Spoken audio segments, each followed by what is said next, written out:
Hello? I'm just cooking myself some tea, jacket potatoes. I'm not even kidding, you should see them right now. They're beautiful, but I'm giving them an extra few minutes.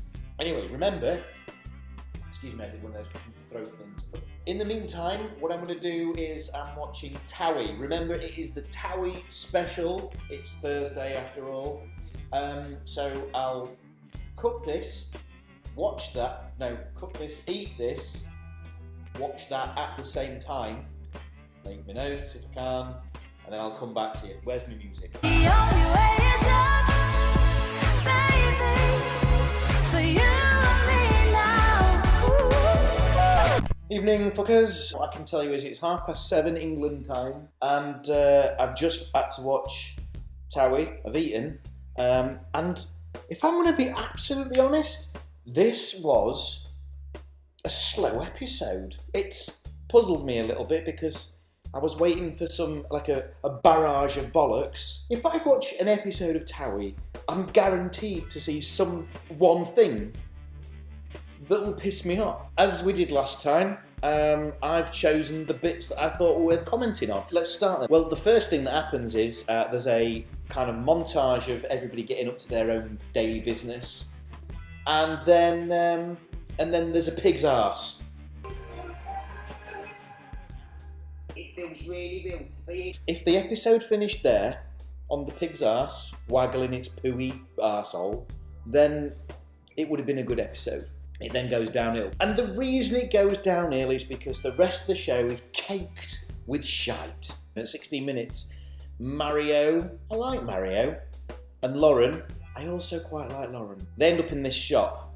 Right, what's this shop? First of all, I'll move over here so you can see some of the things. The shop is absolutely laden with these wine bottles that, it's not, come on. The other thing, over Lauren's shoulder you can see what appears to be like a bucket, and it's got candles in. Well, only in Essex. Right, next. Oh yeah, this happens. So just watch this.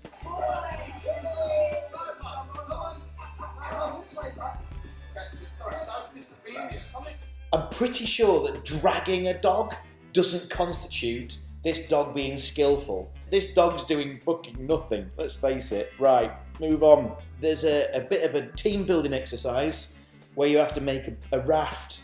I'd love to do this actually, but then this happens.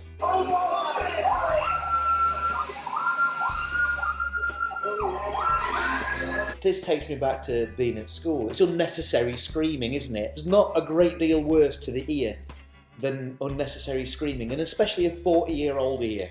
I want to poo on that unnecessary screaming. Later on, what happens is, if you've never seen this programme, is every commercial break, they sort of end that segment, and then the announcer comes on and she reads out tweets that are happening. It's ludicrous, but it's happening. One guy says, I caught his name being Jake.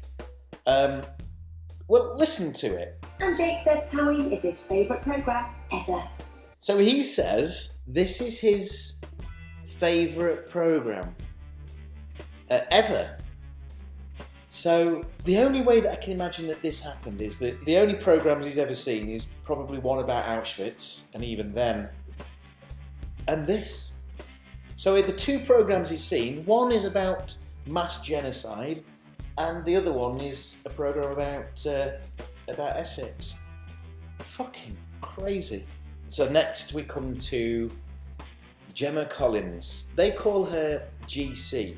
Well, I think that's because her name is Gemma Collins. It's the initials, so there's nothing scientific about this. If you don't know Gemma Collins, she's the most vapid person I've ever had. Actually, no, I did work with one who was slightly more vapid.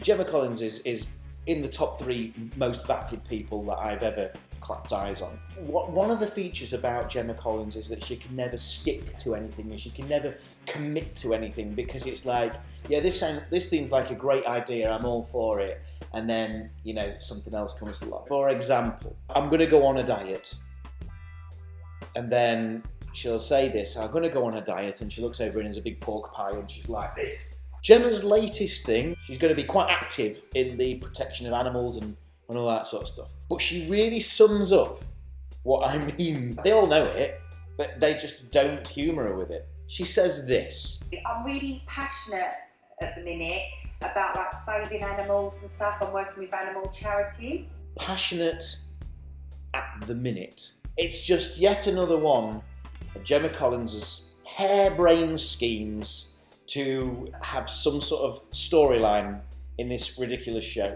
This ridiculous storyline in an even more ridiculous show made by ridiculous people for ridiculous people and me, it seems. Next, coming close to the end now, we go to a dinner party. Megan's there. Have a look. I'm going to scrub your back when you're in the shower. Nicole, can you come and scrub my back? Do you do that? Yes. Not real glasses, are they?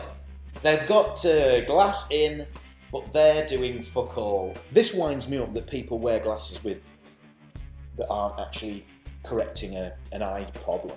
And you can see that people actually have to wear big rims like that for a number of reasons. Dennis Taylor, for example, who was the snooker guy. I don't know anyone else. Deirdre Barlow. This Megan woman, she doesn't need glasses. You can tell. And those fucking frames. Jesus bastard Christ. That's it. And we arrive at the important part of the show, of course, which is the... What am I calling this? Oh, God, I've acronymed it. Best use of literally of the week. So Buo Lotwa.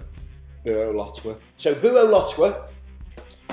Here it is. It happened at 13 minutes. And it was Megan again. They're talking about how even though there's a preconception that girls are worse than boys at being late for things, Megan feels different. Listen. Boys are worse than girls, literally, I swear. Yeah, so what she said was, if you missed it, was boys are worse than girls, literally, I swear. Boys are worse than girls, literally, I swear.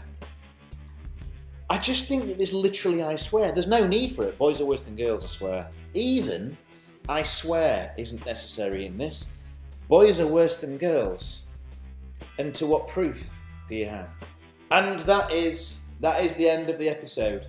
Now, as I say, it was quite a slow episode. What also happened in this episode was Chloe and Megan are on speaking terms. There was yoga done in the park, so the tits and ass quota was ticked off quite early on. Lockie's grey monkey? What? Lockie's girlfriend. She's moved in now and she's making a bit of a scene. She's letting everybody know that that's...